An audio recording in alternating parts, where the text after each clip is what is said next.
Bismillahirrahmanirrahim. Alhamdulillahirabbil alamin. Wassalatu wassalamu ala asyrafil anbiya'i wal mursalin wa ala alihi wa ashabihi ajma'in. Assalamualaikum warahmatullahi wabarakatuh.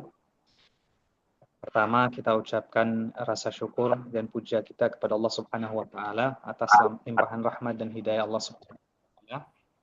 Kita dapat berkumpul di majelis virtual ini. Majelis yang merupakan inisiasi dari teman-teman PCI Persis Mesir, atau lebih tepatnya Lembaga Buhus Islamiyah PCI Persis Mesir, yang biasa kita namakan ISFO, Islamic Studies Forum. Tidak lupa juga kita senantiasa menyampaikan salawat dan salam kepada Nabiullah Muhammad SAW, uswah kita, teladan kita, yang berkat perjuangan beliau SAW, Islam bisa sampai kepada penjuru dunia. Asatidz sekalian, ikhwah fillah, teman-teman semua, baik yang berasal dari PCI Persis ataupun peserta pada umumnya, pada kesempatan kali ini, bagaimana yang direncanakan, LB PCI Persis Mesir akan mengadakan diskusi atau webinar yang bertemakan atau mengangkat topik mafhum hasar dalam pandangan Ahmad Hasan atau Ustaz Ahmad Hasan, dan bagaimana implikasinya terhadap fatwa-fatwa fikih Ahmad Hasan. Dan yang insya Allah yang akan menjadi pembicara pada malam hari ini atau sore hari ini di Mesir adalah Al-Ustaz Fatahillah LC MH, dan beliau sebagaimana yang saya ketahui telah menyelesaikan program masternya dengan tesis di tema yang sedang kita bahas. Dan insya Allah sudah cukup lama melakukan penelitian berkaitan dengan tema khusus ini tentang hasar, pandangan Ustaz Ahmad Hasan. Sebagaimana yang kita ketahui bahwasanya mungkin yang kita ketahui misalnya Ustaz Ahmad Hasan memiliki pendapat yang sedikit berbeda dengan jumhur fuqaha mengenai misalnya hukum memakan hewan yang bertaring dan bercakar tidak dihukumi sebagai haram. Hal ini tentu berangkat dari pemahaman Ustaz Ahmad Hasan mengenai dua ayat yang menurut beliau itu membatasi pengharaman hewan-hewan atau pengharaman yang boleh dan tidak boleh dimakan, yang tidak boleh dimakan hanya tersebut dalam Al-Qur'an.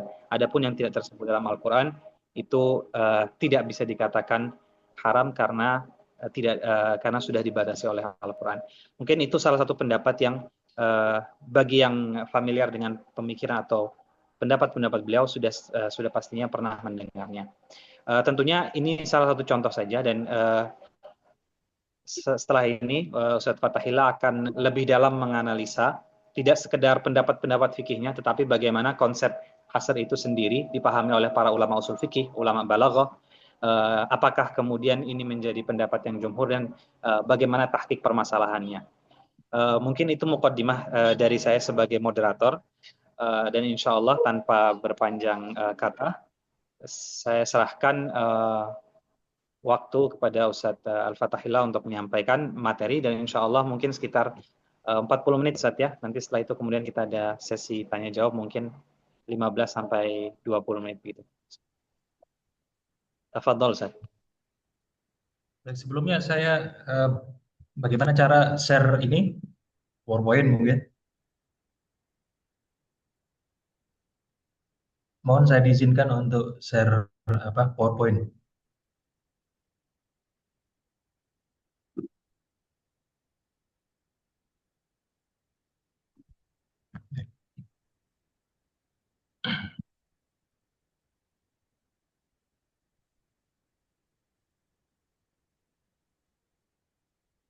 Apa sudah muncul? Ya. Masih sedang, ya sudah Ustadz. Alhamdulillah. Ya. Baik. Bismillahirrahmanirrahim.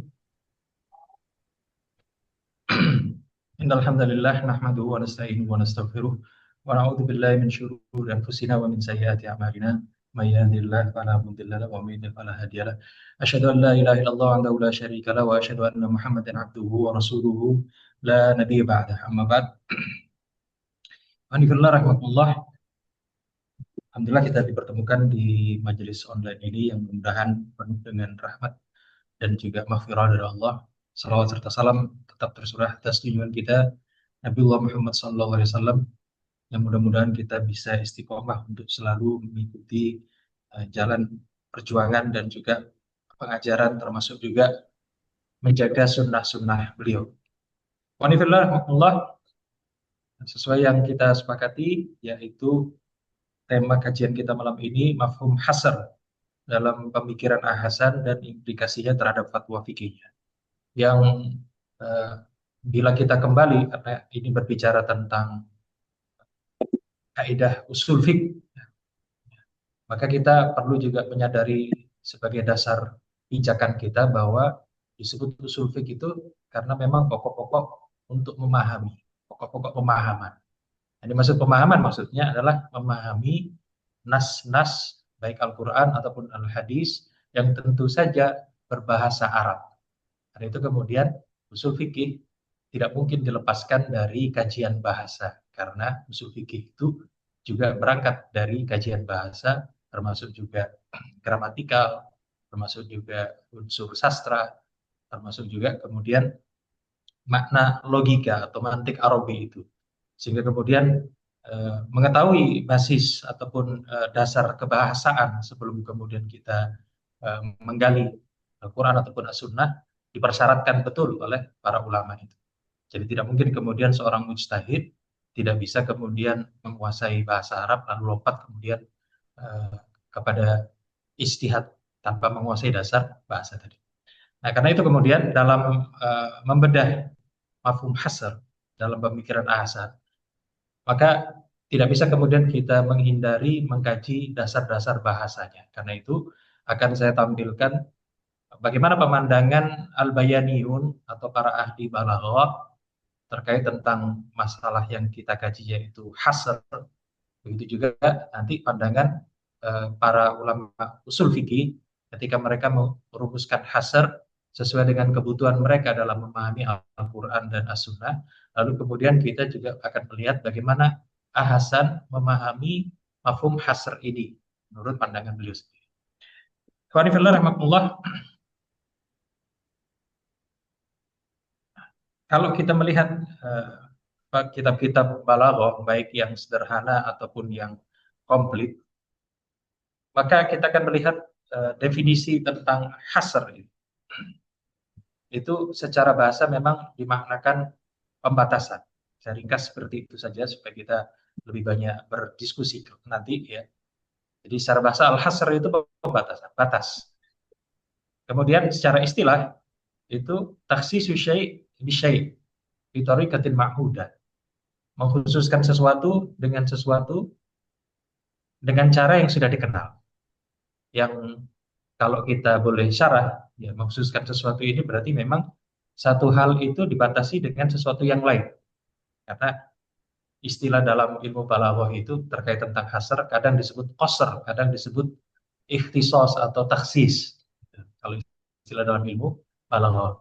Tapi yaitu al-hasr yang kita sering sebut dalam mafhumul hasr itu. Jadi digunakan bentuk-bentuk yang sudah dikenal. Misalnya an-nafyu wal istisna, bentuk la diikuti oleh illa, lalu innama, lalu kemudian mengedepankan yang mestinya di belakang atau dhamir sya'n. Nah, itu bentuk-bentuk yang sudah dikenal. Imam As-Suyuti rahimahullah itu menyebutkan ada setidaknya 12 uslub yang digunakan bangsa Arab yang memang bermakna hasr, meskipun ada perdebatan apakah betul atau tidak ya. Hanya memang nanti dari sisi usulin tidak semuanya kemudian dipakai, karena memang tidak semua uslub atau gaya hasr yang ada di dalam bahasa Arab itu digunakan Al-Quran sepenuhnya, tidak semuanya ada. Kemudian ada juga hasr yang para ulama balaghiyin menyebutnya dengan istilah ghairu istilahi. Hasr ghairu istilahi ini mengkhususkan sesuatu dengan sesuatu, takhsisus syai' bisyai', tapi dengan cara yang tidak biasa dikenal. Misalnya menggunakan pembatasan secara lafzi, tidak menggunakan bentuk-bentuk yang biasa digunakan oleh bangsa Arab. Nah, ini memang kemudian tidak dibahas oleh para ahli balaghah karena jumlahnya tidak terbatas, saking banyaknya. Karena saking banyaknya sehingga orang bisa bervariasi, bisa kemudian berkreasi membuat pembatasan-pembatasan tersendiri secara maknawi, maka tidak diberikan perhatian oleh para ahli balaghah karena saking luasnya tadi. Sehingga yang diberi perhatian adalah memang uslub, bentuk-bentuk yang memang sudah ada dalam bahasa Arab dan diakui sebagai bentuk-bentuk hasar atau pembatasan makna itu. Kemudian, qanifillah rahmatullah, untuk hasar dalam ilmu balaghah itu memang ada beberapa rukun yang disebutkan. Yang pertama al-mahsur, yaitu lafadz yang dibatasi, baik dia berupa mausuf atau sifah. Kemudian ada al-mahsur alaihi, yang menjadi batasnya, baik dia berbentuk sesuatu yang disifati atau sifat itu sendiri. Kemudian ada al-mahsur anhu. Al-mahsur anhu ini berarti yang dikeluarkan dari batasan tersebut. Kemudian ada al-qaulul maksur bihi, yaitu ucapan yang kemudian digunakan untuk membatasi lafaz-lafaz tadi. Ya, sekedar saya kasih contoh supaya kita bisa memahami hal ini. Misal lafaz la ilaha illallah, tidak ada Tuhan selain Allah. Ya. Maka kalau kita katakan mana al-mahsurnya, maka al-mahsurnya di situ lafaz ilah, tidak ada Tuhan. Ilah di situ dibatasi. Dibatasi dengan apa? Dibatasi dengan al-mahsur alaihi, yaitu Allah. Maka aliha atau ilahi ini hanya ada sifatnya pada zat Allah saja, tidak ada yang lain. Adapun al-mahsur anhu, yang dikeluarkan yaitu seluruh Tuhan, seluruh dewa, seluruh sesembahan selain Allah Subhanahu wa taala yang tidak masuk dalam rangkaian lafaz tersebut. Nah, ini al-mahsur anhu yang dikeluarkan. Kemudian al-qaulul maksur bihi, atau ucapan yang digunakan untuk membatasi, yaitu uslubnya atau gayanya. Dimana kalau lafaz la ilaha illallah itu kita menggunakan an-nafyu wal istisna. Kita menafikan dulu menggunakan la, lalu diikuti oleh istisna, mengecualikan dari penafian tersebut. Nah, ini al-qaulul maksur. Nah, ini yang dijelaskan oleh para ahli balaghah terkait tentang ini. Kemudian ada unsur lain yang juga disinggung oleh para ahli balaghah, yang ada yang namanya al-falak. Jadi tentu saja bukan al-falak dalam ilmu hisab. Yang dimaksud dengan al-falak atau al-madar, al-falak ini kan kita tahu maksudnya orbitnya. Al-madar tempat berputar, atau barangkali padanan dalam bahasa Indonesianya, al-falak atau al-madar ini adalah konteks dari ucapan tersebut. Maka terkadang al-hasr ini memang diucapkan oleh seseorang karena konteks tertentu, atau terkadang tidak punya konteks sama sekali. Tiba-tiba pernyataan gitu saja. Nah, itulah kemudian para ahli balaghah membagi al-hasr ini nanti menjadi dua kelompok. Baik, ini sudah saya tampilkan tentang beberapa asalib atau hal yang biasa digunakan oleh bangsa Arab untuk membuat hasr dalam kalimat-kalimat yang mereka ucapkan, membatasi kalimat-kalimat mereka. Ada an-nafyu wal istisna, ya, tadi saya contohkan la ilaha illallah. Kemudian misalnya innama ataupun annama, ya, innama ini ya sering kita jumpa, ya, innama ilahukum atau annama ilahukum ilahu wahid misalnya. Kemudian ada takdim ma haqquhu at-ta'khir, mendahulukan apa yang biasanya diakhirkan. Contoh misalnya dalam Al-Fatihah itu ada iyyaka na'budu, yang susunan aslinya na'buduka, karena biasanya dalam bahasa Arab itu fi'il diikuti fa'il lalu maf'ul bih, tapi di sini kemudian maf'ul bihnya didahulukan, padahal maf'ul bih itu biasanya di akhir tapi didepankan dengan tujuan untuk membatasi bahwasanya yang disembah itu hanya Allah saja. Jadi ketika disebutkan iyyaka na'budu, engkaulah yang kami sembah, terbatas di situ. Kemudian ada domir asya'an. Ya, domir asya'an ini domir yang memang menunjukkan pembatasan. Contoh misalnya kalau dalam surah Al-Ikhlas, Qul huwallahu ahad. Gitu. Nah, itu ada domir asya'an di situ, huwa tadi, yang menunjukkan pembatasan tentang keesaan itu hanya pada diri Allah saja. Begitu juga ada ataf menggunakan lafadz bal dan lakin. Tetapi ini termasuk kelompok yang tidak begitu masyhur di kalangan usuliyun, tetapi memang dikaji. Dan ada beberapa lagi yang tidak saya sebutkan di sini karena memang tidak banyak digunakan oleh Al-Quran ataupun Al-Hadis. Ikhwani fillah rahimakumullah, saya lanjutkan. Berikutnya, yang paling penting dari kajian tentang Al-Hasr ini, kita memahami macam-macamnya. Jadi para ahli balaghah itu mengenalkan setidaknya ada 4 macam berdasarkan ittijah, berdasarkan sisi-sisi tertentu. Tapi saya di sini saya bawakan setidaknya ada 2 yang paling menonjol. Yang pertama, al-hasr berdasarkan tujuannya. Yang dimaksud berdasarkan tujuan ini, itu bagaimana orang Arab ketika mengucapkan lafaz-lafaz hasr itu, apakah dia memang ada tujuan tertentu atau memang pernyataan sejak dari awal. Maka kemudian para ahli balaghah memperhatikan setelah istiqra, setelah membaca berbagai macam sumber, apakah Al-Quran ataupun hadis ataupun syair-syair bahasa Arab, itu mereka bagi menjadi 2 macam. Ada yang namanya al-hasrul hakiki, ya, pembatasan yang sifatnya hakiki, yaitu berupa pernyataan yang memang ditujukan dari awal sebagai pernyataan. Contoh misalnya mengucapkan la ilaha illallah, itu pernyataan yang memang ibtidai, dari awal memang untuk menyatakan tidak ada Tuhan selain Allah. Tanpa ada tujuan hendak membantah, tanpa ada tujuan hendak meluruskan ataupun membalik keyakinan orang. Nah, itu yang disebut sebagai hakiki.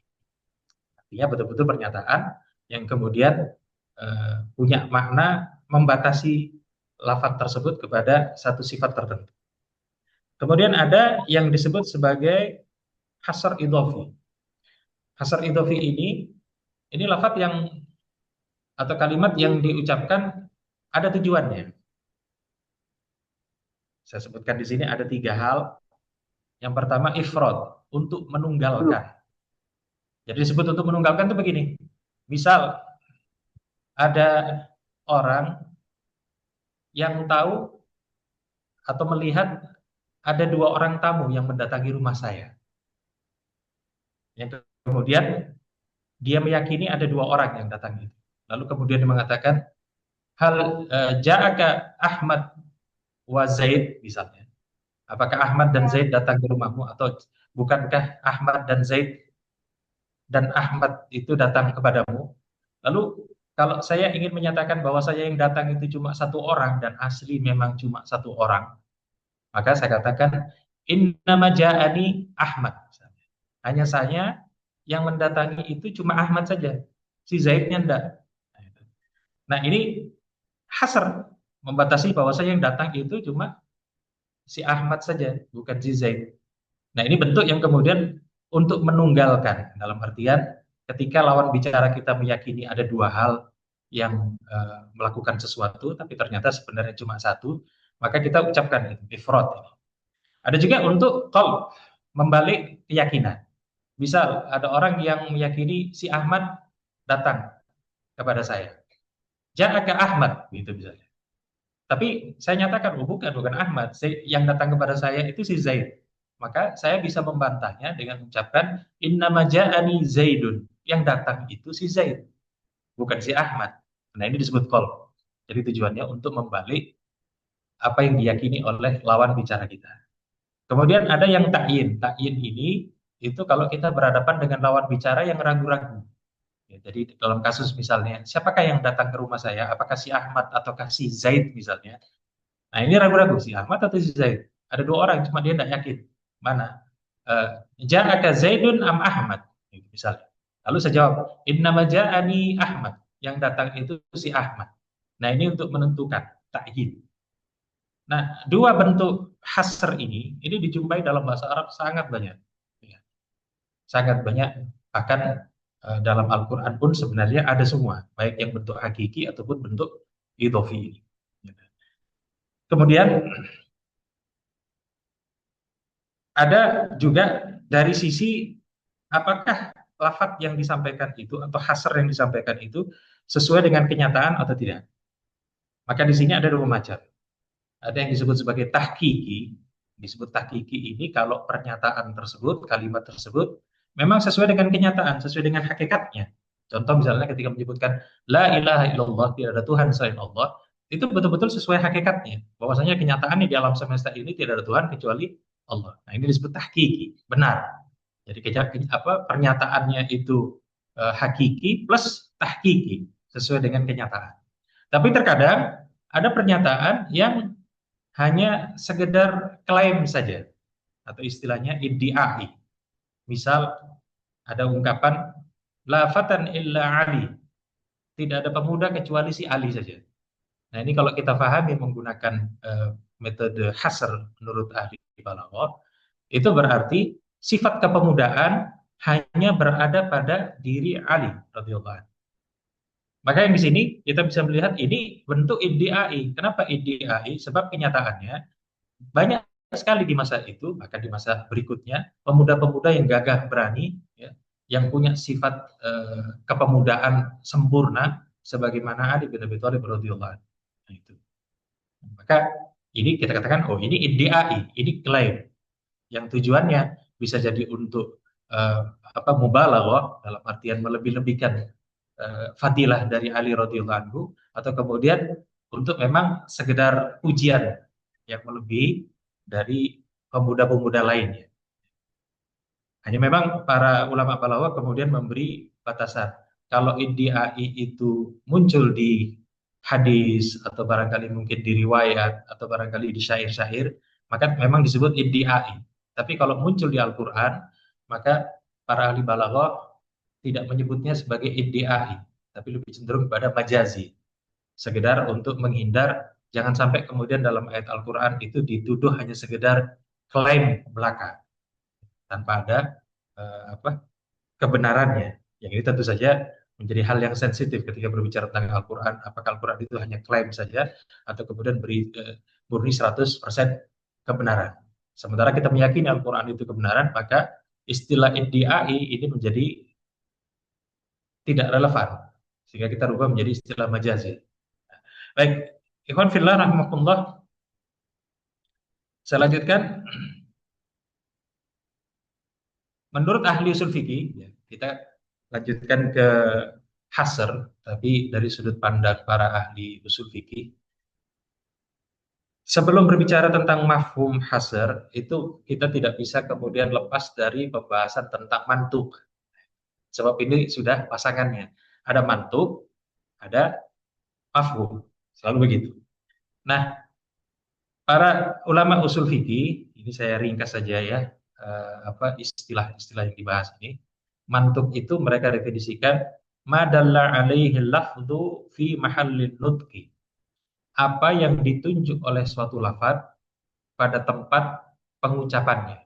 Artinya apa arti lafaz tersebut? Maka itulah yang kemudian yang bisa kita paham. Contoh misalnya kalau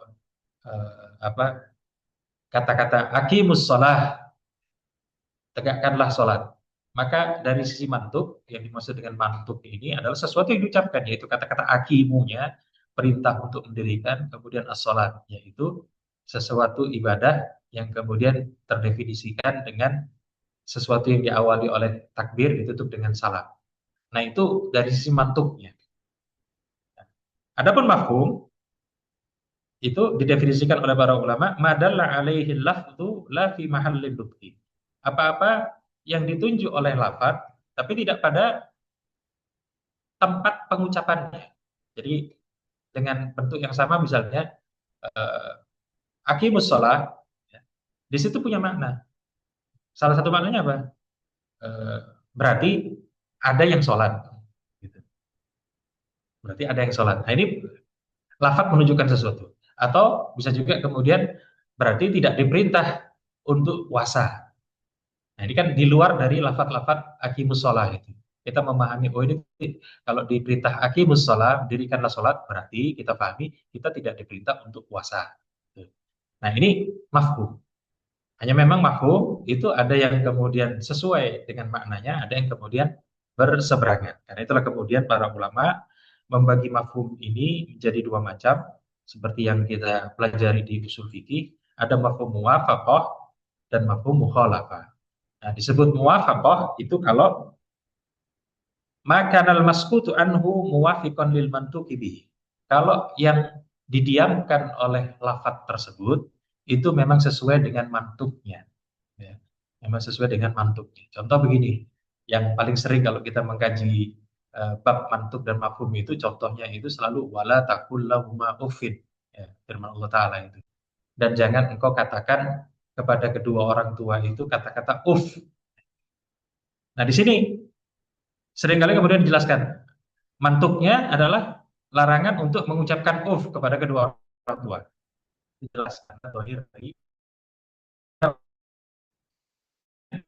Kalau dari sisi muwafaqah atau yang sesuai adalah yaitu tindakan-tindakan yang setara dengan uff atau kemudian lebih tinggi daripada uff.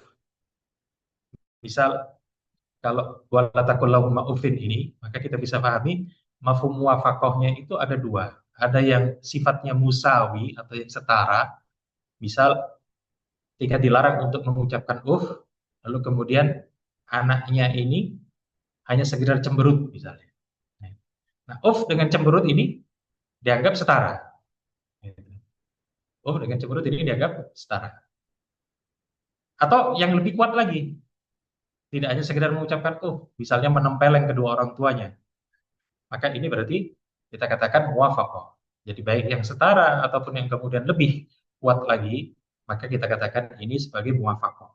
Yang istilah para ahli usul fikih, untuk yang lebih kuat itu disebut sebagai fahwal khitab, adapun yang setara disebut sebagai lahnul khitab. Ini istilah-istilah. Baik, saya lanjutkan. Adapun mafhum mukhalafah yaitu makan al-masqut anhu mukhalifan lil mantuq bihi fil hukmi isbatan wa nafyan. Apa-apa yang didiamkan oleh lafadznya itu berbeda dengan apa yang diucapkan, baik dari sisi menetapkan hukum atau menafikan hukum. Jadi kita ambil contoh yang sama, wala taqul lahuma uffin, itu mafhum mukhalafahnya seringkali kemudian tidak terbayang, sebab apa? Dilarang untuk mengucapkan uff itu dianggap tindakan yang paling ringan yang diharamkan. Tapi kemudian saya bisa sampaikan ada yang lebih lebih ringan lagi dari kata-kata uff itu. Misalnya ketika diperintahkan oleh orang tuanya, ayo mandi atau makan atau berangkat, lalu kemudian dia diam saja. Dia tidak mengucapkan uff, dia juga tidak memukul. Apakah kemudian ini kita katakan muwafaqah? Maka kita katakan tidak, ini mukhalafah. Mukhalafah berarti apa? Dia tidak sesuai dengan apa yang ada di dalam nas itu. Jadi lebih ringan lagi daripada mengucapkan kufnya, itu dia diam saja, diperintah diam saja. Maka yang seperti ini hukumnya berbeda. Diam saja tidak sama dengan ketika kemudian dilarang untuk mengucapkan itu haram. Maka kalau diam saja berarti berbeda, mukhalafah. Hukumnya berarti berbeda juga, tidak diharamkan. Maka yang seperti ini disebut sebagai dalilul khitab. Baik, setelah kita tahu perbedaan muwafaqah, begitu juga mukhalafah, barulah kita kemudian fokus di tentang mafhum mukhalafah ini, karena ini yang disoroti oleh para ulama usul itu. Mafhum mukhalafah itu banyak jumlahnya, yang kemudian memang memunculkan 3 pendapat. Bisa sebutkan dulu di sini, diantaranya ada mafhum sifat yang berbicara tentang sifat yang ditempelkan tertentu. Kemudian ada mafhum illah, yaitu tentang sebab musabab sesuatu itu dilarang atau diperbolehkan. Ada mafhum syarat tentang syarat tertentu, ada mafhumul adat tentang angka tertentu, ya. Mafhum taksim tentang pembagian tertentu, atau mafhumul ghayah tentang tujuan tertentu. Nah, ini tidak jadi pembahasan kita malam ini supaya tidak berpanjang lebar di situ. Ada mafhumul hal, mafhumul zaman wal makan, mafhumul laqab, dan yang terakhir mafhumul hasr. Ini yang menjadi pembahasan kita malam ini. Ya. Nah, mafhumul hasr kenapa kemudian dimasukkan dalam kelompok mafhum mukhalafah? Karena memang ketika ada pembatasan, itu secara spontan kita memikirkan kebalikannya. Jadi contoh misalnya ketika diucapkan la ilaha illallah, tidak ada Tuhan selain Allah, maka akal kita mencerna berarti selain Allah bukan Tuhan. Nah ini kan mukhalafahnya, kebalikannya. Nah ini kemudian dikaji, di mana kemudian para ulama usuliyun itu berbeda pendapat tentang apakah mafhum mukhalafah itu bisa dipakai atau tidak.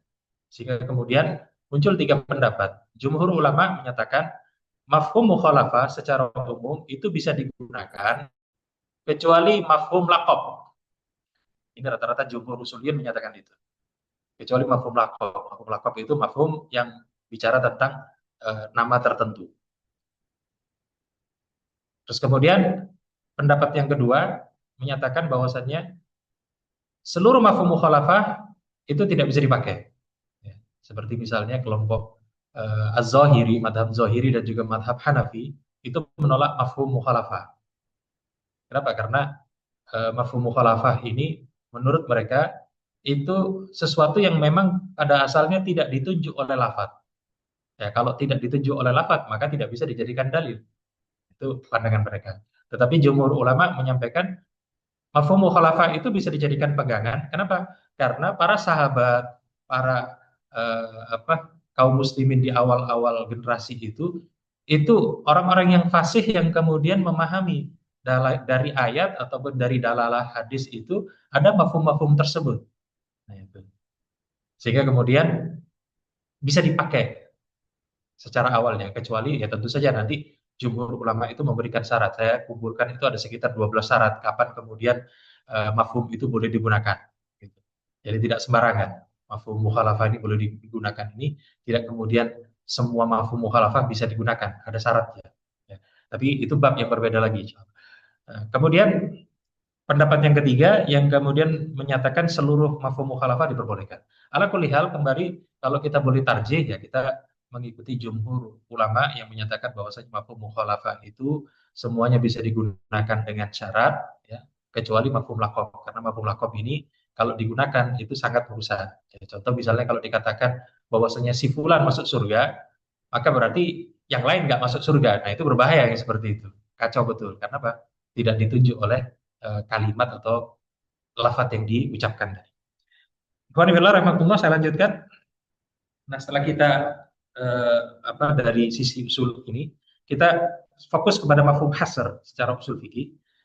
Para ulama, misalnya Al-Qarafi dan juga beberapa ahli usul yang lain menyebutkan yang disebut mafhum hasr itu adalah isbatul hukmi fil madhkur wa nafyuhu amma ada. Menetapkan hukum pada yang disebutkan dan menafikannya dari selainnya.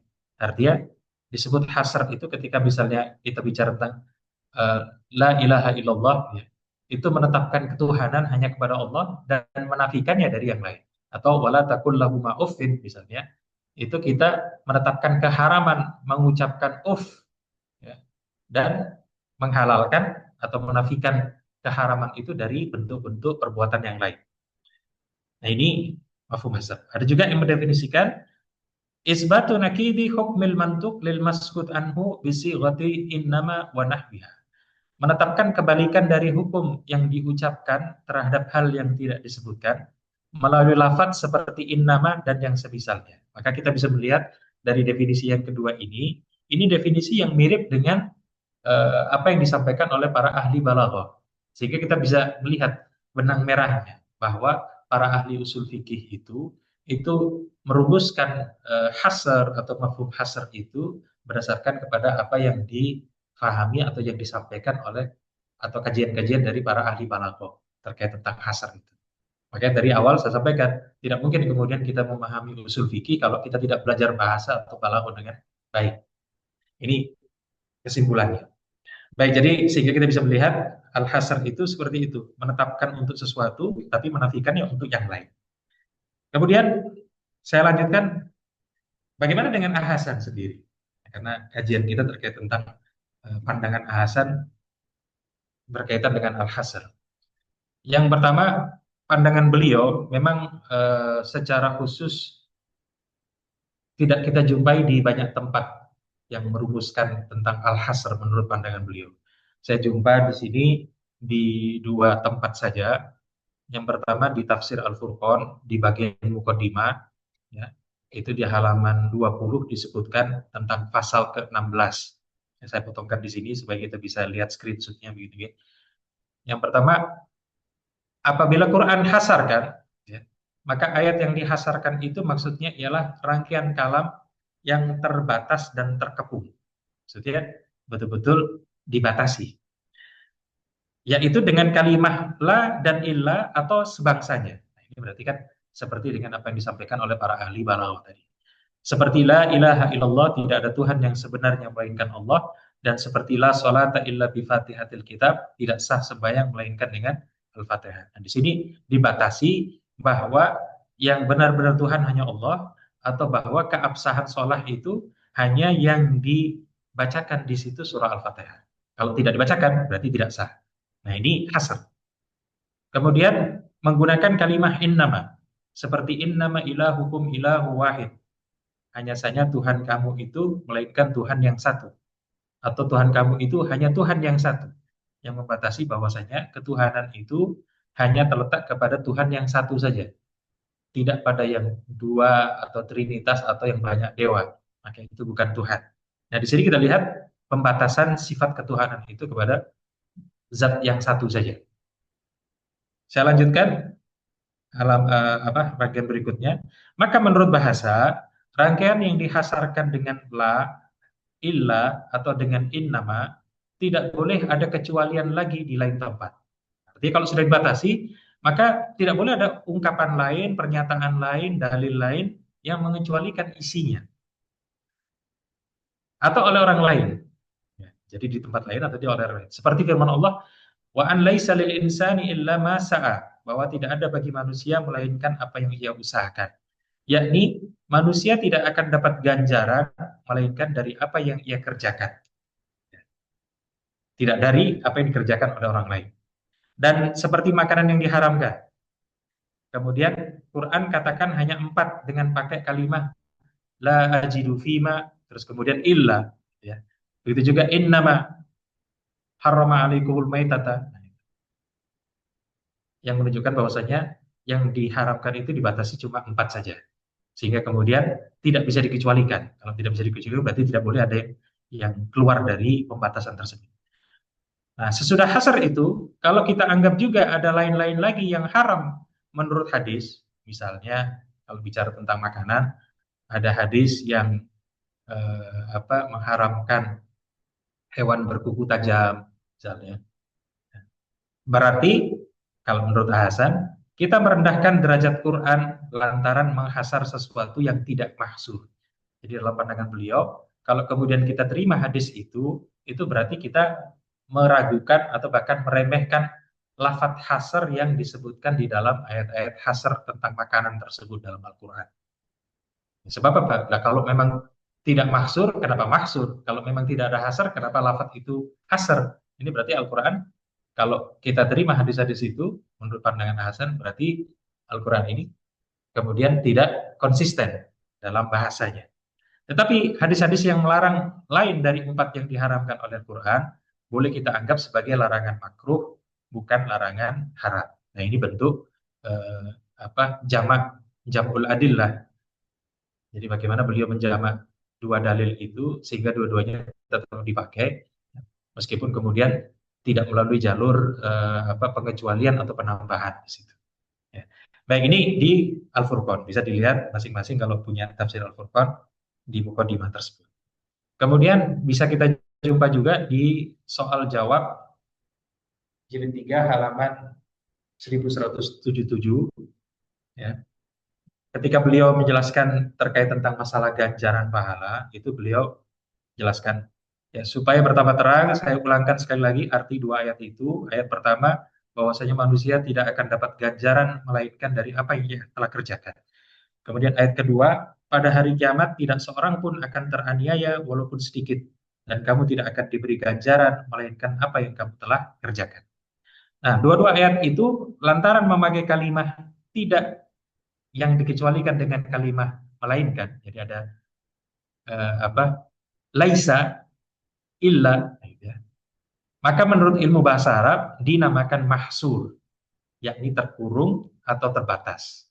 Seperti kita berkata, tidak ada Tuhan yang sebenarnya melainkan Allah. Yaitu seperti la ilaha illallah. Di situ dibatasi sifat ketuhanan itu hanya kepada Allah saja. Itu juga tentang walaisa lil insani illa ma sa'a. Ini membatasi bahwa apa yang didapatkan oleh manusia itu hanya sesuatu yang ia kerjakan sendiri. Ini mahsur. Artinya Hasan menjelaskan konsep mahsur yang beliau pahami. Kemudian lanjutannya, perkataan yang mahsur itu menurut bahasa apapun tak dapat dikecualikan dengan perkataan yang luar. Artinya kalau kemudian ada pernyataan lain, hadis lain, ayat lain yang mengecualikan yang sudah dibatasi tadi, maka tidak bisa kata Hasan. Tetapi kecualian itu hendaklah ada dari rangkaian kalimat itu sendiri. Kecuali kalau kemudian memang bersambung, masih satu rangkaian, bukan ayat yang berbeda, bukan ayat di surah yang berbeda atau hadis yang tidak ada dalam Al-Quran. Umpamanya, saya berkata, ibu bapak saya sudah meninggal dunia dan saya tidak mempunyai saudara seibu sebapak melainkan Ali. Berarti di sini yang kita garis bawahi, saya tidak mempunyai saudara melainkan Ali. Nah, itu kan pembatasan. Maka si pendengar tentu yakin bahwa saudara saya hanya seorang saja, tidak lebih. Karena membatasi melainkan Ali tadi. Sesudah itu, sekiranya ada seorang sahabat saya atau wakil saya berkata, yang saya itu ada mempunyai seorang lagi saudara seibu sebapak yang bernama Umar, umpamanya, tentulah yang mendengar perkataan-perkataan ini akan mendustakan atau menyalahkan salah satunya. Bisa jadi yang dusta itu adalah sahabat saya, bisa jadi yang dusta adalah saya. Itu. Kenapa? Bertentangan. Yang ini dibatasi cuma Ali, kok kemudian ada informasi Umar itu juga saudara saya. Nah, ini tentu bertentangan. Kemudian lanjutannya, lantaran apa begitu? Tidak lain, melainkan karena perkataan saya itu mahsur. Lain perkara kalau saya berkata, saya ada mempunyai seorang saudara bernama Ali. Di situ tidak ada pembatasan. Maka sesudah itu, kalau ada orang berkata yang saya ada mempunyai seorang saudara lagi, tentu pendengar berkata, oh boleh jadi. Misal saya mengatakan, oh saya punya saudara nama Ali. Terus kemudian ada orang, oh dia juga punya saudara namanya Umar. Nah boleh jadi, karena perkataan saya yang mula-mula atau yang pertama tadi, itu tidak mahsur. Kalau tidak mahsur, ya boleh ditambahkan informasi baru. Maka sekarang marilah pembaca pikirkan, bisakah jadi satu pasal yang Allah sudah mahsurkan itu, ditambah pengecualian oleh Rasul? Ya, Hasan menyampaikan, kalau ada ayat yang membatasi, apakah kemudian boleh Rasulullah itu tambah pengecualian? Lalu kemudian beliau menyampaikan, tentu tidak, lantaran mustahil Rasul itu berdusta atau mendustakan perkataan Allah. Lanjutannya, sehingga dari sini kita bisa punya gambaran Hasan itu mempunyai pandangan terkait tentang hasar ini tidak seperti para ahli balaghah, juga kemudian tidak seperti para ahli usul fikih kebanyakan jumhur ulama, sehingga punya corak tersendiri yang kalau boleh kita sampaikan itu lebih kecil, lebih sempit pandangan beliau terkait tentang al-hasr itu dibanding dengan teori-teori dari para ahli balaghah tadi. Nah, saya ringkaskan di sini, ringkasan dari pemikiran Hasan tentang al-hasr ini, maka kata la dan illa atau yang disebut oleh para ahli usul sebagai bentuk istisna, pengecualian, maka ini termasuk dalam kategori hasr menurut Hasan. Kemudian pembatasan hasr menetapkan hukum hanya pada hal yang dibatasi dan menafikannya dari selainnya. Kemudian ucapan yang mengandung pembatasan tidak boleh ditambahkan dengan ucapan lain dari luar. Maksudnya, ucapan yang telah dibatasi tidak boleh ditambah dengan pernyataan lain. Artinya tidak boleh ada hadis yang kemudian mengecualikan isi dari yang sudah dibatasi tadi. Kemudian, pengecualian terhadap hal yang dibatasi harus terdapat dalam susunan kalimat itu sendiri. Tadi sudah disampaikan oleh Hasan itu. Maksudnya, pengecualian terhadap hal yang dibatasi diperbolehkan jika masih dalam satu kalimat, sehingga menjadi pelengkap dari pernyataan sebelumnya.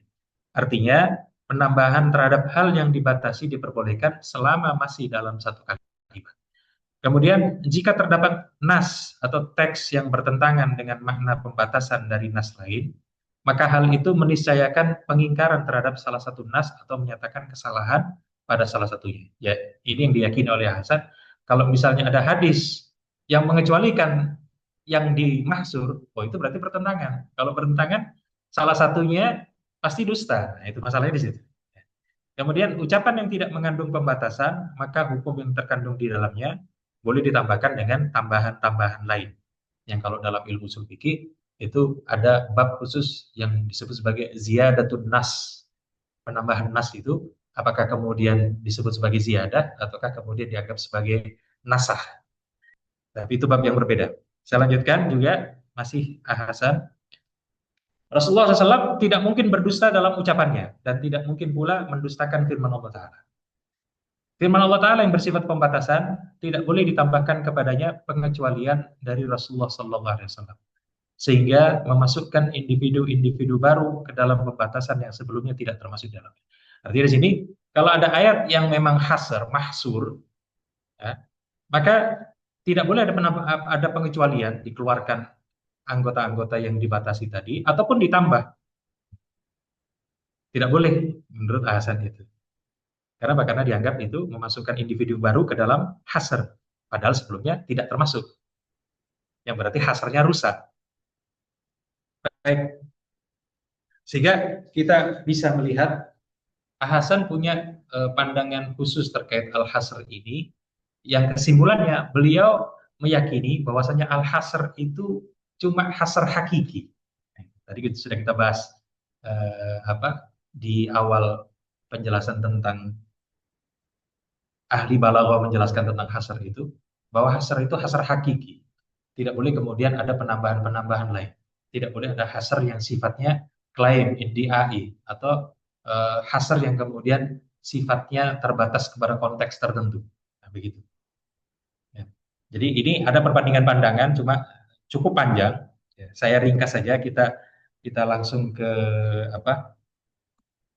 contoh saja, ya, supaya kita bisa melihat bagaimana pengaruh pandangan Hasan itu terhadap fatwa-fatwa beliau yang terkumpul dalam kitab soal jawab, atau juga di kitab-kitab lain yang kemudian menyampaikan fatwa-fatwa beliau yang ada kaitannya dengan metodologi atau uslub hasr ini. Nah, yang paling terkenal memang seperti tadi disampaikan oleh moderator, yaitu bicara tentang makanan yang diharamkan. Di soal jawab jilid 1 halaman 297 itu Hasan membahas tentang hukum menangkap dan menjual kulit ular. Ya. Yang dalilnya itu dikumpulkan di situ firman Allah Ta'ala, innama harrama alaikumul maitata wad dama wa lahmal khinzir ya, wa ma uhilla bihi li ghairillah. Kemudian qul la ajidu fi ma uhiya ilayya muharraman ala ta'imin yat'amuhu illa ayyakuna maitatan aw daman masfuhan aw lahma khinzir fa innahu rijzun aw fiskon uhilla li ghairillah bihi. Kemudian ayat yang berikutnya sama, innama harrama alaikumul maitata wa lahmal khinzir wa uhilla li ghairillah. Nah, dari fatwa beliau yang terkait tentang ini, ketika dibawakan ayat-ayat ini, itu yang beliau sampaikan bahwasannya ayat-ayat ini bermakna hasr, membatasi bahwasanya yang diharapkan untuk dikonsumsi itu terbatas kepada 4 ini. Kenapa? Ya itu tadi, karena beliau punya pandangan hasr itu semuanya hakiki. Tidak boleh ditambahkan, tidak boleh juga kemudian dikurangi. Artinya, tidak boleh kemudian setelah ayat ini lalu kemudian ada hadis yang menyatakan semua hewan yang berkuku tajam atau yang bertaring itu haram dimakan. Maka kalau dalam pandangan Hasan, hadis-hadis ini ditolak, atau kalau seandainya tetap diterima, itu dinyatakan hukumnya hanya makruh saja, tidak sampai haram. Gitu. Kenapa? Karena ayat-ayat ini hasr. Yang tentu saja ini berbeda dengan pandangan ulama-ulama yang lain. Kenapa? Karena ulama yang lain melihat hasr yang ada di dalam ayat ini itu sifatnya bukan hakiki, tetapi idhafi. Kenapa? Saya nukil dari keterangan Imam As-Suyuti rahimahullah yang juga meriwayatkan satu pandangan dari Imam Asy-Syafi'i rahimahullah yang menyebutkan bahwasanya ayat-ayat ini itu turun dengan sebab yang khusus, yaitu ketika Rasulullah SAW ada di Makkah berdakwah, itu berhadapan dengan kaum musyrikin yang kemudian membuat bid'ah yang mereka katakan itu perintah dari Allah Subhanahu wa taala, padahal tidak. Di antara bid'ah mereka itu adalah membuat istilah-istilah yang namanya as-saibah, ya. Terus kemudian al-wasilah, walham, nama-nama hewan yang punya syarat tertentu. Misalnya onta kalau sudah bunting 10 kali, maka dia harus dibebaskan, tidak boleh disembelih, tidak boleh dijual. Atau ada kambing yang begini begini begini, maka tidak boleh dimakan. Atau kalau kambing kemudian mati kecekik misalnya, maka laki-lakinya untuk halal makannya, tapi kalau untuk perempuan tidak. Nah, ini bid'ah-bid'ah yang mereka katakan itu berasal dari Allah Subhanahu wa taala, padahal tidak. Karena itu kemudian diturunkan ayat ini yang paling utama kelihatan kita lihat. Kul, katakan wahai Muhammad, la ajidu fi ma uhiya ilayya muharrama. Tidak aku jumpa pada apa-apa yang aku diwahyukan kepadaku sesuatu yang diharamkan ala ta'imin atas orang yang sedang makan yat'amuhu yang memakan makanan itu illa ayyakuna maitah, kecuali kalau dia bangkai, au daman masfuha atau darah yang mengalir, aulah khinzir atau daging babi, fa innahu rijsun, maka sesungguhnya itu adalah rijis, kotoran, au fiskon atau kefasikan, uhilla li ghairi yang disembelih untuk selain Allah. Yang di sini kita bisa melihat ayat ini, ya kalau menurut pandangan Asy-Syafi'i rahimahullah, itu dianggap sebagai hasr idhafi, bahwa ayat ini itu hanya membantah keyakinan orang-orang Quraisy, orang-orang musyrik yang meyakini bid'ah-bid'ah itu sebagai kebenaran. Tidak ada urusannya dengan hadis-hadis terkait tentang pengharaman yang berkuku tajam atau yang bertaring sama sekali. Sehingga kalau dalam kaidah para ahli balaghah, ayat ini punya falak, punya orbitnya, punya madar, punya konteks, bahwasanya ayat-ayat ini turun itu memang tujuannya untuk membantah orang-orang musyrik itu, gitu. Sehingga kemudian kalau nanti ada dalil-dalil yang kemudian menambahkan ada yang haram, ada yang haram, termasuk juga ada yang halal, bahkan kita bisa melihat ayat ini pun itu juga dikecualikan. Misalnya Rasulullah Shallallahu Alaihi Wasallam itu membawakan sabda beliau, "Uhilla lana daman", dihalalkan kepada kita dua darah, ya, al-kabid wa tihal, yaitu hati dan jantung misalnya. Maka kita melihat seluruh kaum muslimin sepakat bahwasanya hati dan jantung meskipun itu dari kita katakan darah, gitu ya, maka dikecualikan dari ayat ini. Begitu juga misalnya sesuatu yang bangkai, misalnya ikan dan juga belalang yang tidak disembelih. Bangkainya dihalalkan. Dengan apa? Dengan hadis. Maka kalau kita bisa melihat ayat ini, kalau seandainya kita konsisten, ya, menyatakan bahwasanya hasr itu hasr hakiki, maka hadis-hadis yang menghalalkan ikan, menghalalkan belalang, termasuk juga menghalalkan jantung dan hati, maka itu terpaksa harus ditolak atau tidak sampai dihalalkan penuh. Sebab apa? Kalau dihalalkan penuh, sebagaimana yang disampaikan oleh Hasan tadi, itu bertentangan dengan Al-Quran. Nah, sementara kita semuanya bersepakat bahwasanya ikan, ya, jantung, hati dan sebagainya ini halal. Padahal itu bagian darah, itu bagian dari bangkai yang diharamkan dalam ayat ini. Nah, itu kalau dari pengecualian. Jadi di sini kita akan melihat ada dalil yang mengecualikan apa yang sudah dimaksur, kemudian ada dalil yang kemudian menambahkan, ya, menambahkan yang sudah dimaksud. Yang menambahkan misalnya tadi hewan-hewan yang kemudian berkuku tajam itu ditambahkan dalam kelompok yang diharamkan. Jadi kita ketemu ada dalil yang mengurangi, ada juga yang menambahkan. Nah, kalau kita konsisten, maka hadis-hadis yang terkait tentang yang menambahkan tadi itu kita tolak. Sebagaimana juga kita menolak hadis-hadis yang mengurangi atau mengecualikan yang diharamkan dalam ayat ini. Kenapa? Karena hasr. Itu kalau pandangan Hasan. Nah, sementara pandangan ulama-ulama yang lain yang kemudian selaras dengan para ahli balaghah, mereka kita akan lihat itu tidak terlalu banyak apa fatwa yang kemudian berbeda betul begitu. Ya. Hanya memang misalnya kita jumpa Imam Malik rahimahullah itu menghalalkan misalnya memakan ular, ya.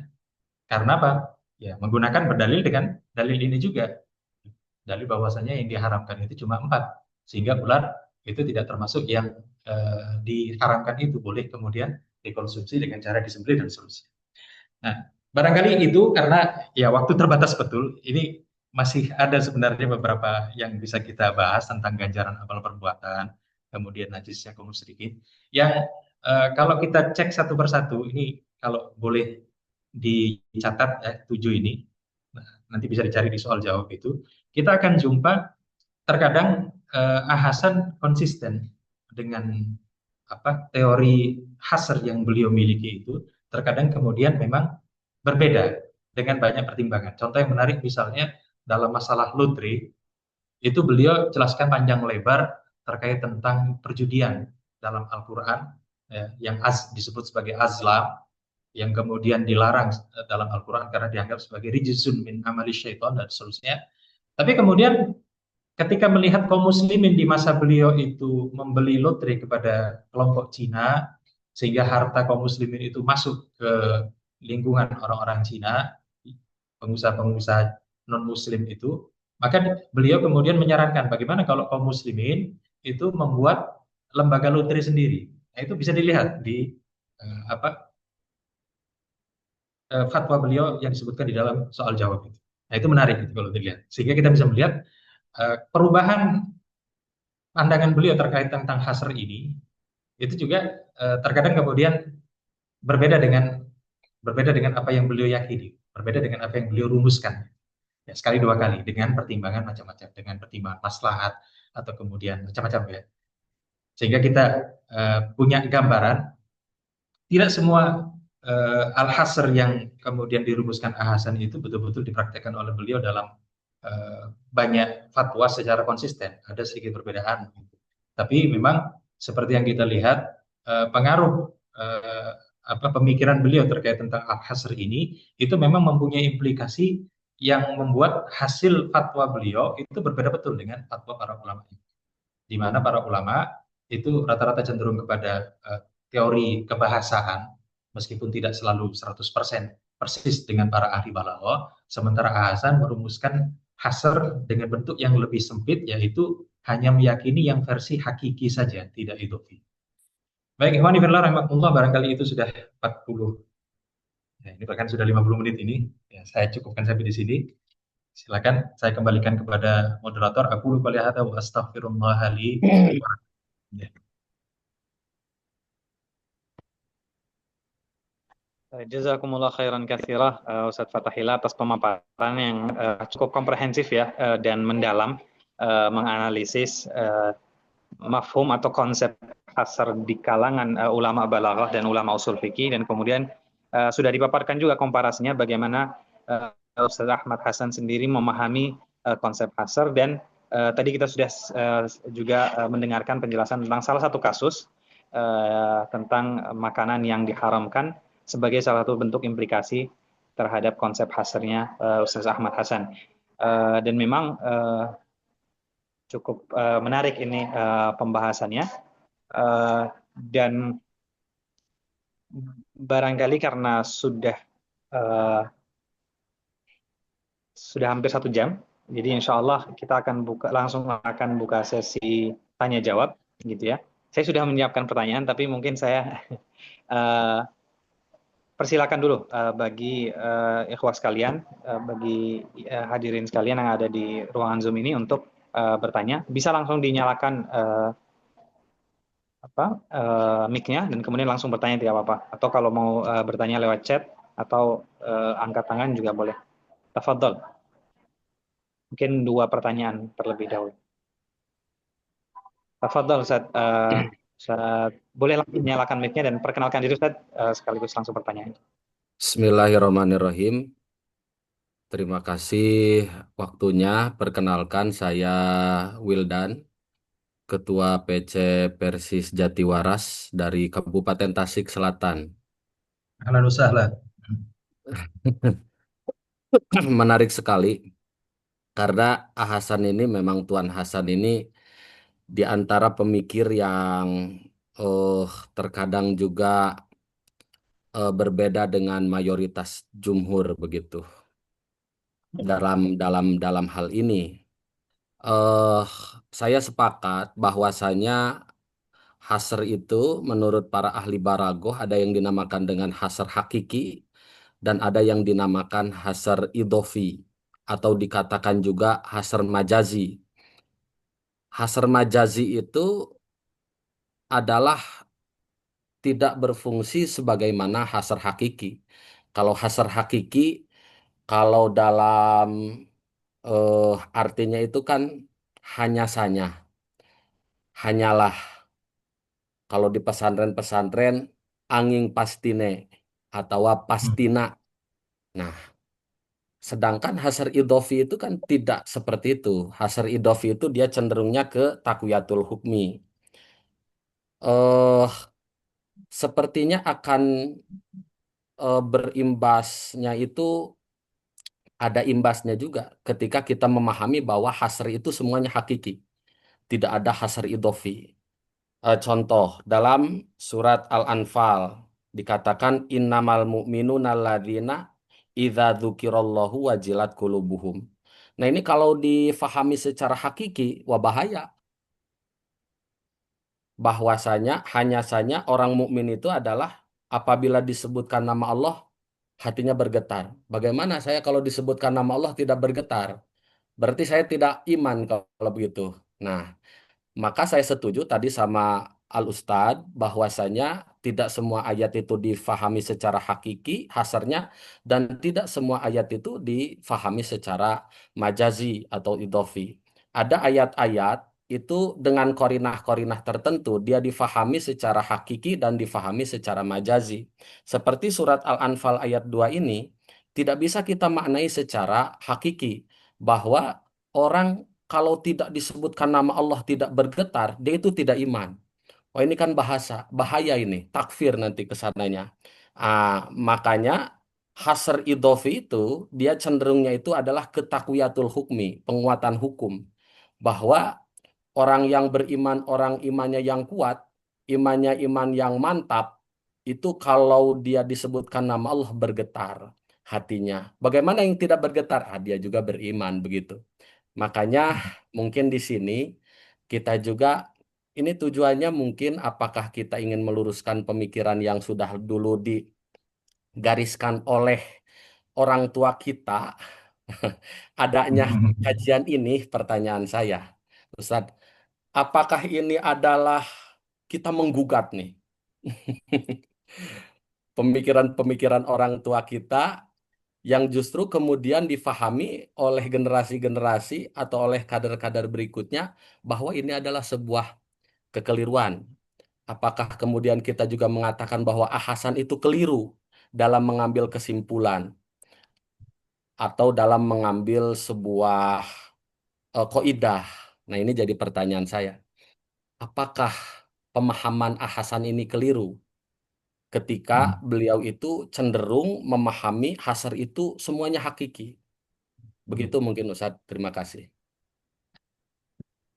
Baik, sebagai respon ya terkait tentang uh, murojaah fatwa, ini sudah kita lihat sebenarnya kalau kita memantau Dewan Hizbah misalnya, ada fatwa-fatwa yang dulu uh, sudah menjadi baku, seperti misalnya kewajiban sholat Jumat untuk yang musafir, itu kan dulu cukup lama, gitu.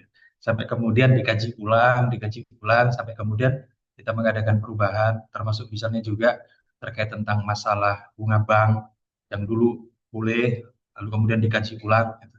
Sehingga kita bisa melihat bahwa eh, orang-orang tua kita, apakah itu Tuan Hasan atau kemudian asatid-asatid pendahulu gitu ya. Itu juga kita melihatnya sebagai tokoh yang memang mempelopori ya, turukul istimbat, turukul istihad gitu ya. yang kemudian memang tidak bisa kita katakan, oh ini 100% benar atau maksum dari kesalahan. Nah, itu. Nah, ini makanya kita lihat semangatnya mengkaji seperti ini untuk melihat dari sisi yang berbeda, dari lebih wawasan yang lebih luas, yang saya rasa yang ini justru kemudian memperkaya kita tentang sudut pandang yang berbeda itu. Yang satu sisi kita kemudian bisa melihat, oh para aset itu saat itu, kenapa kemudian kita katakan misalnya Hasan dalam masalah al-hasr, kenapa kemudian membatasi hanya di hakiki saja? Kemungkinan hanya karena pendorongnya bisa jadi mungkin kajian usul fikihnya tidak seluas masa sekarang misalnya. Kita punya kita corona zaman sekarang macam-macam sehingga kita bisa meneliti banyak hal gitu ya terkait tentang kaidah tertentu. Kemudian yang kedua bisa jadi kemudian beliau membatasi teori tersebut karena kemudian berhadapan dengan kelompok yang itu tadi, kelompok yang kita tahu berseberangan betul, gitu. Sehingga kemudian ditabrak dengan cara seperti itu atau di diantisipasi kemudian di counter dengan cara seperti itu. Ya, yang ini tentu saja dinamika dalam itu. Maka kemudian kita tidak mengatakan oh saya mengkritik atau kemudian membongkar ulang, tidak. Kita katakan yang seperti ini memang jalannya sudah. Jangankan kemudian dari orang yang berbeda, orang yang sama saja kita jumpa para imam itu kemudian meralat fatwanya tersendiri gitu kan. Ada qaul qadim dengan qaul jadid yang melihat bahwasanya artinya jangan sampai kemudian kita punya keyakinan bahwasanya eh, para ulama kita itu adalah orang-orang yang maksud. Nah, ini satu ini. Sehingga apa? Kita tetap kemudian menjaga sifat kritis kita dengan cara yang ilmiah, lalu kemudian membandingkannya, lalu apakah kemudian ini memang masih bisa dipertahankan atau kemudian diralat atau macam-macam direvisi dan seterusnya. Karena itu kemudian semangat itu ada semangat untuk memperbaiki ijtihad kita, bukan kemudian untuk membentur-benturkan. Jadi saya melihat Hasan ini saya ketika meneliti beliau, usaha juhud beliau dalam murojaah, dalam mutalaah berbagai macam kitab, bagaimana yang beliau tulis, terus kemudian beliau merumuskan seperti ini, saya melihat beliau sudah luar biasa untuk generasi saat itu. Yang tentu saja barangkali mungkin keterbatasan kitab saat itu. Kalau sekarang kan akses kepada ilmu-ilmu keislaman kan banjir sudah, kita bahkan tidak mampu. Yang kita tetap kemudian menjaga takrim kita kepada para ulama-ulama kita sampai kemudian tetap mengadakan kajian-kajian ini. Jadi jangan sampai kemudian kita merasa ini tabu ini, jangan sampai begitu. Sebab kalau sudah kita tabu, nah ini lama-lama kita terkungkung pada taklid. Yang ini yang kita takutkan. Barangkali itu Ustaz. Ya. Baik, syukran jazakumullah khair Ustaz. Jazakumullah khairan katsira Ustaz Fathahillah atas jawabannya. Mungkin saya berikan satu kali lagi satu pertanyaan lagi. Pak, boleh bertanya izin? Tafadhal Ustaz Fajar, Masya Allah. Ahlan, tafadhal. Baik, saya izin perkenalkan diri. Assalamualaikum warahmatullahi wabarakatuh. Terima kasih atas kesempatannya. Saya Fajar dari Persis Bangil, alumni Persis Bangil ya. Izin Ustaz agak kurang sopan pakaiannya ya Ustaz. Baik, ini Ustaz, saya itu mungkin yang agak ini aja sih, pertanyaan agak tatbiki ya. Kalau tadi kan dikatakan Hasan itu kan semuanya hasr itu dianggap hasr hakiki begitu ya. Kalaupun sekarang memang di Persis itu ada semacam berbeda pandangan dengan Hasan ya istilahnya, atau merevisi lah. Itu kira-kira apa ada kaidahnya Ustaz yang menjadikan kita bisa membedakan antara ini hasr hakiki dan idhofi itu secara tatbiki ya Ustaz ya? Atau itu sebenarnya persoalan seni yang memang ya sebetulnya itu bukan seni ya, seperti rasa bahasa yang memang agak susah untuk dicari kata sepakat gitu. Misalnya dalam masalah makanan itu, ya itu kayaknya sangat sangat wajar ikhtilaf gitu. Masalah makanan yang diharamkan menurut jumhur dan Hasan itu. Karena memang apakah seni dalam tatbiknya itu memang atau memang ada kaidah-kaidah khusus, itu yang pertama. Terus yang kedua, apakah Hasan itu juga dipengaruhi oleh pemikiran sebelumnya Ustaz dalam apa namanya merumuskan turuk istimbat khususnya terkait dengan hasar atau memang beliau ini sendiri. Mungkin itu Ustaz, dari Ya. saya Ustaz. Syukran Ustaz. Baik, tentang kaidah yang digunakan untuk membedakan mana yang hakiki, mana yang idhofi. Nah, ini kalau berbicara tentang Al-Quran, yang paling awal digunakan adalah sababun nuzul. Jadi ketika kemudian satu lafaz itu betul-betul memang ibtidai, tidak ada ujuk-ujuk terus kemudian ada pernyataan begitu saja, maka kita lihat, oh ini hakiki. Sebab apa? Tidak sedang membantah, tidak sedang meluruskan lawan bicara, ini hakiki. Tapi kalau kemudian ada unsur yang sifatnya kemudian membantah, ya, meluruskan orang musyrik, meluruskan orang munafik, yang kemudian menggunakan lafaz-lafaz yang sifatnya hasar, maka ini idhofi, sehingga kemudian terbatas pada konteks atau diskursus yang sedang terjadi saat ini.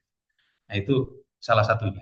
Tapi memang bicara tentang tafsir Al-Quran, ini juga tidak terbatas hanya kepada sababun nuzul. Kita tahu misalnya kaidah yang paling masyhur dalam masalah tafsir, al-ibratu bi umumil lafdzi la bi khususi sabab. Nah, itu juga problematika juga.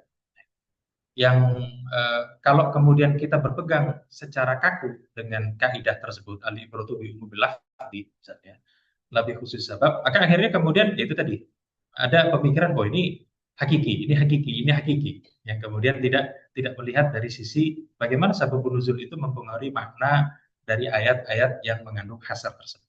Sehingga di sini memang perlu keluasan wawasan kita ketika kemudian mengkaji ayat-ayat yang mengandung hasar itu, tidak hanya dari sisi sababun nuzul, tapi juga kemudian bagaimana para ulama beristidlal menggunakan ayat ini, lalu kemudian kita melihat konsistensi istinbat hukumnya menggunakan kaidah-kaidah mereka itu. Jadi pembahasan tentang hasar hakiki ataupun hasar idhofi ini baru pintunya saya rasa. Sebab apa? Setelah itu akan banyak kemudian potensi-potensi kemungkinan-kemungkinan di mana kemudian ulama itu memutuskan sesuatu yang bisa jadi berbeda antara satu dengan yang lain. Jadilah memang ijtihad seperti itu. Tapi itu tadi kaidah yang terkait tentang menetapkan apakah hakiki ataupun idhofi, paling utama kalau dalam tafsir memang dari sisi sababun nuzulnya. Kemudian tentang tarik ulur, kapan menggunakan al-ibratu bi umumil lafzi itu, apakah di seluruh bagian atau tidak. Sebab bagaimanapun juga ini yang selalu saya sampaikan, termasuk waktu di Bogor beberapa tahun yang lalu saya sampaikan bahwa kaidah ini adalah kaidah buatan para ulama, tidak 100% benar.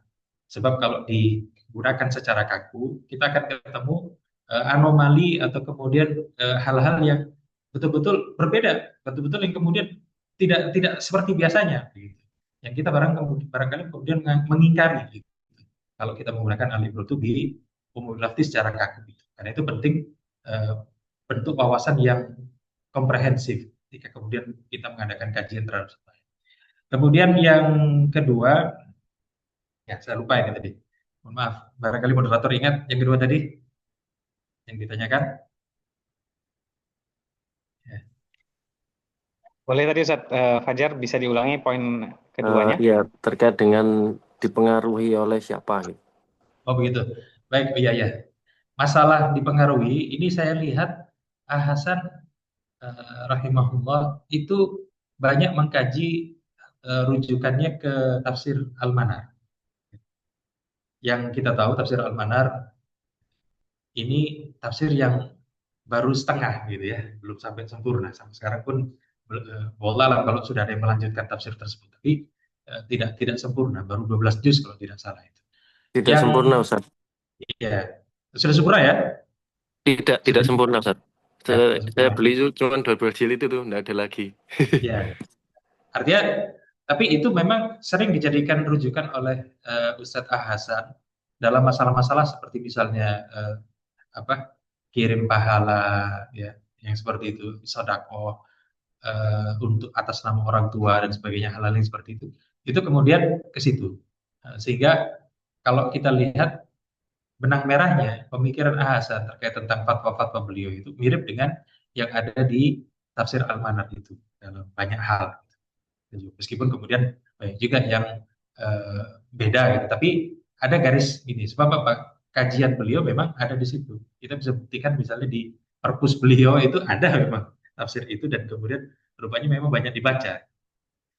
Karena itu kemudian kalau ditanya pengaruhnya, ya memang ada dari situ. Sehingga kalau orang yang paham siapa penulis Al-Manar, komunitasnya bagaimana, insya Allah mengenal bagaimana pemikiran Hasan juga. Demikian, silakan. Syukron Ustadz.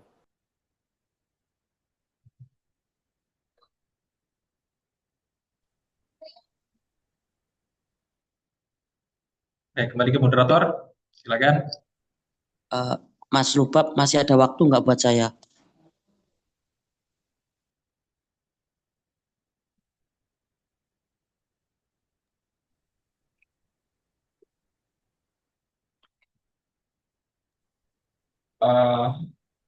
Saya izin ya, kebetulan Mas Lubab ini ada jadwal ngajar, jadi beliau minta saya untuk meneruskan jadi moderator.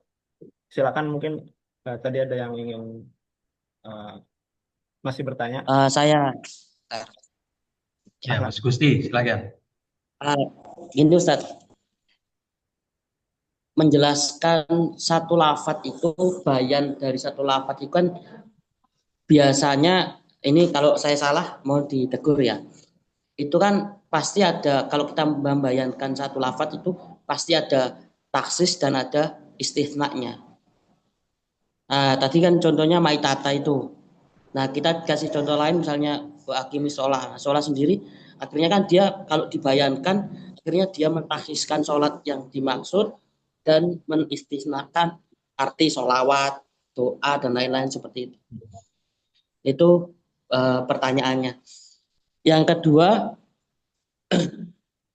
kalau misalnya tadi Mas siapa yang memberi contoh, kalau orang mukmin itu yang bergetar hatinya, nah itu kan juga ada keterangan-keterangan lain bahwa tingkatan seorang mukmin juga berbeda-beda.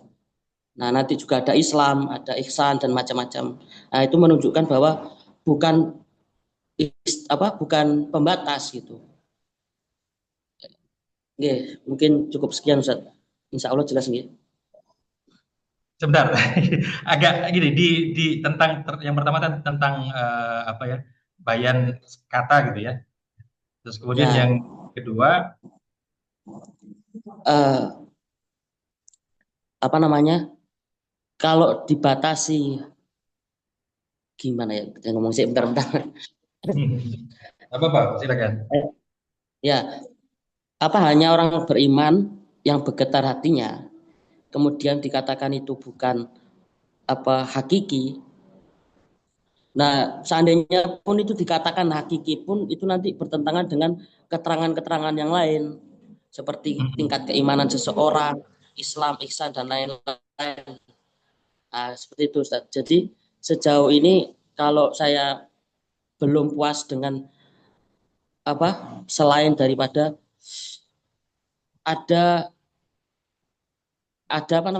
istisna atau pengecualian selain hakiki. Sejauh ini saya masih, menurut saya ini Ustaz, masih kuat hakiki. Nanti mungkin perlu dalil-dalil lain untuk menunjukkan bahwa itu enggak hakiki. Ya Ustaz, syukran. Oh begitu, ya baik. Saya simpulkan ada dua pertanyaan ini. Pertanyaan pertama terkait tentang kata-kata aqimus shalah yang tadi saya sampaikan sebagai contoh, lalu kemudian difahami dari sisi mantuknya, itu perintah untuk sholat. Yang kemudian dipertanyakan di sini adalah bagaimana bayan as-sholat itu yang pada asalnya lafadz sholat itu kan maknanya umum, tidak hanya sholat biasa, tapi juga bahkan doa atau yang maknanya semakna secara bahasa. Ya. Nah ini memang dalam kajian ilmu mantik kan memang disebutkan bahwasanya lafadz-lafadz yang dulunya memang ada digunakan untuk arti tertentu, makna tertentu, lalu dipindahkan dengan makna yang baru, makna yang dikenalkan oleh Rasulullah SAW, maka ini disebut sebagai lafdzul mangkul, lafadz yang mangkul maknanya. Nah ini tentu saja ketika kita berbicara tentang aqimus shalah, as-shalah yang disebutkan di dalam ayat ini tidak lagi bermakna as-shalah versi jahiliyah, sebab as-shalah di masa jahiliyah juga ada, tetapi dengan makna doa misalnya. Nah Ini lafaz-lafaz yang manggul seperti ini yang tentu saja didapatkan makna tersebut dari kita melihat tafsir, kita melihat bagaimana kemudian implikasi dari ayat Aqimus Shalah tersebut kepada kehidupan kaum muslimin di masa Rasulullah SAW. Sebab setelah itu Rasulullah sebagaimana disebutkan dalam tafsirnya ketika diperintahkan untuk Aqimus Shalah pertama kali itu, Allah lalu kemudian mengutus Jibril mengajarkan sholat selama 2 hari. Ada ya banyak riwayat yang terkait dengan itu untuk menunjukkan bahwasanya as-sholah ini tidak lagi dengan makna yang awal, sehingga disebutkan aqimus sholah secara mantuk kemudian sudah mangkul maknanya dari makna yang pertama menjadi makna yang kedua. Itu yang pertanyaan pertama. Kemudian terkait tentang tadi dari Ustadz yang bertanya terkait tentang bahwasannya dalam Al-Quran itu ada idhofi. Ya. Ini supaya meyakinkan, saya sampaikan, dalam Al-Quran banyak sekali sebenarnya ayat-ayat yang mesti dimaknakan idhofi. Contoh begini, dalam salah satu ayat disebutkan, وَمَا Muhammadun illa Rasul, qad khalat min qablihi rusul. Dan tidaklah Muhammad itu kecuali Rasul. Qad khalat min qablihi rusul. Kalau kemudian kita katakan, oh ini hasr, wama, illa, kan begitu. Kalau hasr berarti kita lihat apa mahsurnya dan apa mahsur alaihnya. Mahsurnya di situ adalah Muhammad Rasulullah SAW yang kemudian dibatasi dengan sifat kerasulan. Wama Muhammadun illa Rasul. Bahwa Muhammad itu tidak lain hanyalah seorang Rasul saja. Kalau kita kemudian pahami ayat ini secara hakiki, maka kita akan menafikan bahwasanya Muhammad Sallallahu Alaihi Wasallam itu punya sifat selain Rasul. Kita diwajibkan menolak sifat-sifat selain kerasulan Rasulullah SAW. Misal, kalau kemudian ada menyatakan Rasulullah itu adalah ayah, oh tidak boleh, sebab mahsur. Wama Muhammadun illa Rasul, wama Muhammadun illa Rasul. Tidak boleh kemudian Muhammad itu Abul Qasim misalnya, tidak boleh. Atau kemudian misalnya disebutkan bahwasanya Rasulullah itu seorang suami misalnya. Tidak boleh, sebab apa? Al-Quran membatasi sifat Rasulullah itu hanya Rasul saja. Nah, dengan demikian maka kita tidak bisa lagi mempertahankan bahwa semua hasr yang dalam Al-Quran itu berarti hakiki. Sebab apa? Maknanya menjadi tidak sesuai, la yastaqim. Sebab apa? Ayat itu turun, itu berkaitan tentang tugas seorang Rasul. Ya. Di mana kemudian tugas seorang Rasul, ya namanya juga Rasul, menyampaikan sesuatu. Sehingga kemudian bisa dari sisi yang lain, seorang Rasul itu juga sebagai manusia biasa yang kemudian menikah, punya anak, punya keluarga, ke pasar, kemana-mana, berdagang, dan seterusnya. Sehingga kemudian ketika orang-orang kafir itu memprotes, kenapa Rasul ini datang ke pasar, lalu makan makanan? Itu disebutkan bahwa Muhammadun illa Rasul. Yang menunjukkan bahwasanya seorang Muhammad ini tugas utamanya Rasul. Maka kita pastikan ini berarti hasarnya bukan hasar hakiki. Kenapa? Karena hendak membantah orang-orang yang kemudian membatasi seorang Rasul itu harus malaikat yang kemudian tidak makan, tidak berkeluarga, karena keyakinan orang-orang kafir Quraisy ini begitu. Namanya malaikat mestinya, namanya Rasul mestinya utusan Allah itu mestinya malaikat, bukan seorang manusia. Lalu diluruskan ayat itu. Maka di sini kita lihat, oh pembatasan ini bukan pembatasan yang maknanya hakiki. Sebab apa? Ada diskursusnya, ada konteksnya sebelum dibantah tersebut.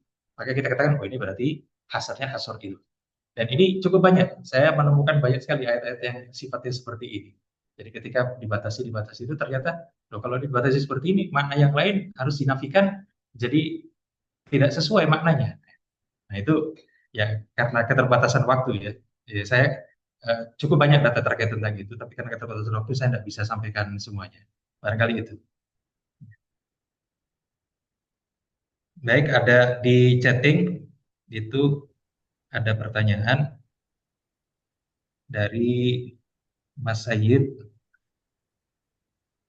Al-ibratu bimul lafzi labi khusus sabat itu terpakai hanya pada ayat-ayat yang memiliki sebab nuzul atau hadis yang ada sebab urutnya. Ya. Baik, Berbicara tentang sababun nuzul itu memang ilmu yang kompleks ya. Jadi sababun nuzul ini memang ada sabab yang betul-betul kemudian mempengaruhi makna ayat sehingga terbatas maknanya. Tapi ada sabab yang kemudian memang tidak begitu mempengaruhi. Ya, contoh yang misalnya mempengaruhi, ya, misal dalam Al-Quran disebutkan nama Zaid misalnya. Zaid di sini tidak mungkin kemudian, oh ini umumul lafdi, berarti semua Zaid. Nah, Zaid tersebut, Zaid khusus. Tidak mungkin semuanya. Nah, sehingga kemudian yang berlaku di situ sababun nuzulnya. Meskipun kemudian makna bolehnya kemudian menikahi al-adiyah ataupun janda dari anak-anak angkat itu berlaku tidak hanya di masa Rasulullah saja, tapi juga berlaku secara umum. Tetapi lafaz-lafaz yang kemudian disebutkan itu tidak bisa dikatakan umum. Gitu. Karena itu kemudian ada memang penggunaan sababun nuzul yang memang mau tidak mau harus membatasi, gitu. Membatasi makna lafaz tadi. Tapi juga kemudian ada sababun nuzul yang memang sekedar kita katakan background dari turunnya ayat tersebut untuk memahami makna lafaz-lafaznya, tetapi tidak terlalu mempengaruhi makna umum dari ayat tersebut. Sehingga kemudian kalau ditanyakan apakah terpakai hanya pada ayat-ayat yang memiliki sabab nuzul saja, ya tentu saja. Tetapi secara umum ayat itu dianggap sesuatu yang muhkam dalam berbagai hal. Hanya memang tentu saja sesuai dengan makna ayat tersebut. Jadi tidak bisa kemudian, ya kalau bahasa saya, tidak bisa kemudian kita memaksa ayat, memperkosa ayat, kita letakkan seenaknya. Dan yang seperti ini justru menjadi tafsir liberal yang kemudian masuk dalam kelompok tafsir birro'i yang dicela oleh para ulama itu. Jadi tetap ayat, kalau seandainya pun tidak ada sabab nuzulnya, bagaimana maknanya secara lugawi dan bagaimana kemudian tafsiran dari Rasulullah kalau ada, lalu bagaimana dengan para sahabat, lalu bagaimana prakteknya, sehingga kita bisa memahami ayat tersebut betul-betul komprehensif, tidak kemudian hanya berdasar lafaz terjemahan saja. Barangkali itu saya kembalikan ke moderator. Baik, terima kasih Ustaz telah menjawab pertanyaan dari para peserta. Mungkin kita cukupkan ya untuk pertanyaan dan kita tutup akhiri untuk webinar pada sore ataupun malam ya di Indonesia waktu kali ini. Saya mohon maaf, ini sebelumnya Ustaz Lubab tiba-tiba tidak bisa melanjutkan karena ada jadwal mengajar tiba-tiba. Dan untuk sebelum kita tutup, mohon izin kita ingin dokumentasi terlebih dahulu ya. Pada teman-teman peserta mungkin boleh dibuka kameranya. Kita ingin foto bareng dulu sebelum ditutup. Baik, saya ambil foto. Izin. Yang belum, ahlan, boleh dibuka. Kalau memang tidak bisa juga nggak apa-apa ya, yang bisa aja. 1, 2, 3.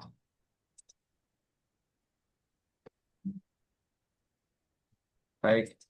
Terima kasih sekali lagi. Saya ucapkan jazakumullah khairan kepada Ustaz Fatihillah yang telah mengisi kajian webinar Lembaga Buhus Islamiyah PCI Persis Mesir. Insya Allah ini kegiatan yang cukup rutin kita laksanakan ya, kajian bersama asatid Dewan Hizbah di PP Persis. Dan insya Allah ini rekamannya juga kita upload di YouTube PCI Persis. Dan kedepannya mudah-mudahan kita bisa terus belajar ya bersama guru-guru dan mengadakan kembali kegiatan-kegiatan webinar seperti ini.